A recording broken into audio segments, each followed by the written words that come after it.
Thank you, Rosemary. Speaking of Lake Tahoe, it has some of the purest water on the planet, but it's lost a third of its clarity over the years due to excessive use and an abundance of visitors, which have clouded the waters. Well, two nonprofits hoping to keep Tahoe clean. This past week, over 2,000 pounds of garbage was pulled out of the lake near Camp Richardson by Restoring the Lake Depths Foundation and the Lake Tahoe Diving and Environmental. Crews use advanced, remotely operated vehicles, they call them roves, and manual dive teams to clear out a lot of that submerged garbage. And our good friend Kevin Cooper helped shepherd that project, joins us from the docks of beautiful Lake Tahoe. Good to see you, Coop. Good morning. Morning, Frank. Thanks for having us on today. Take a look at it. Rosemary nailed it. Gorgeous today. Oh, it's always gorgeous and looking great right now. Well, tell us about your mission and how you got involved in the big cleanup. You know, this happened. I met the executive director, Lindsay, a few months back, and I saw a job.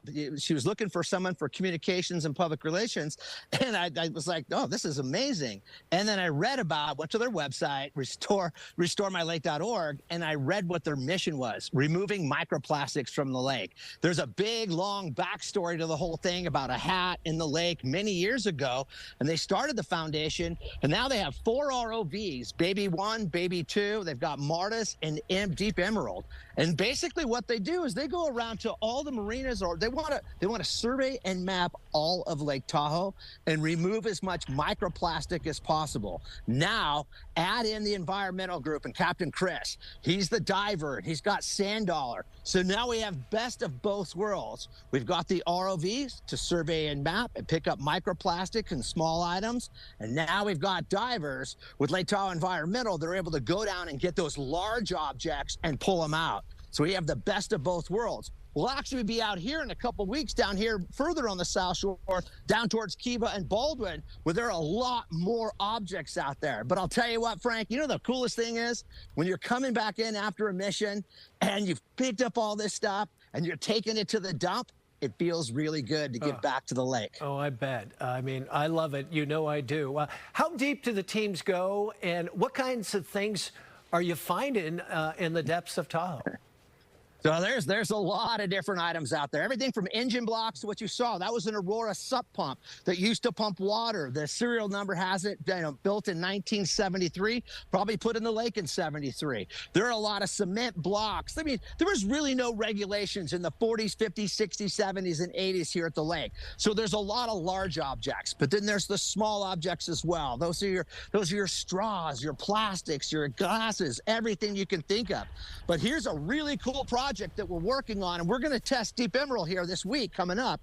Deep Emerald's going to go down to about 1,600 feet in the lake.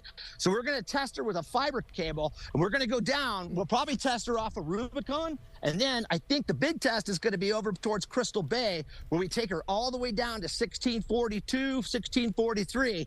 We don't know what we'll find, but I'm sure it's going to be exciting. All right. Well, I know while you were doing this, you witnessed one bear anyways, taking a bath. Tell us about, what do you call him, Baloo from the Jungle Book, a pretty good-sized bear. And then we got some video we want you to comment on as well. Yeah, you know, bears are pretty much a common thing in and around South Lake Tahoe. And so Blue is what we've named him. Kind of came down. He just walked through, right past the beacon, now called the Grove, and we caught him on the pier. Hunter took the pictures, and then literally just kind of walked by, sauntered on, and then went right under the painter's dock and just started taking a bath. Kind of common thing, but that's a big bear. Now, I don't know if it's a male or female. You can tell by the tags in the air, but I'll tell you what, big, but he was just relaxed. You know, they just watched him hang out. He took his bath and then moved on. He's a mellow bear. That's good. Now we've got some video from earlier this week. It's one of the beaches. I'm thinking maybe Baldwin or Pope or something like that, but we got an even bigger bear just walking by all these people that are enjoying what's left of the sunshine up there. What do you know about this guy?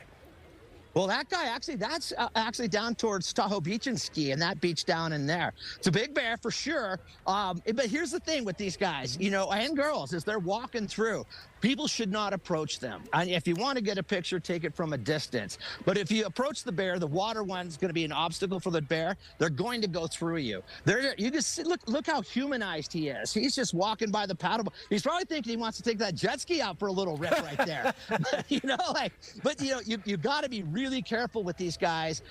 They're locals. It's their territory. We're kind of encroaching in on them, and that's why they're coming out. And they do love the water, though. I'll tell you, Frank. They love just to get in and sit down and take a little bath. Well, that's why they're on the California state flag, right? The Republic of California. Good stuff. Hey, Kevin Cooper, many thanks. Keep up the good work, keeping Tahoe clean. And we will see you when the snow flies, I'm sure. All right, you guys take care. Have a great day. And Rosemary, take a look. We love it, Coop. Oh, loving it. Bring it on. All right, Coop, you enjoy your day.